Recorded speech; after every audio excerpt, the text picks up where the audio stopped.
Saka ka lang maglalabas ng pera, kumbaga abono muna. Pero ang ikinaganda nito guys, is maglalabas ka lang ng pera kapag may nag-check out na.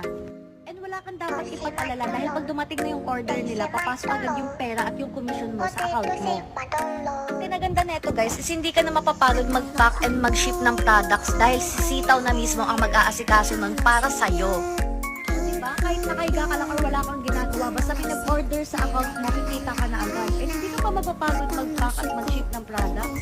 Hihintayin mo na lang pumasok sa'yo yung pera. Ito na. Tuturuan ko na kayo gumawa ng account. So, ang first step ay i-click mo lang yung Be a Seller. Next step naman is mag-iisip ka lang ng shop name mo, and next is referral code na makukuha mo dyan sa aking comment section.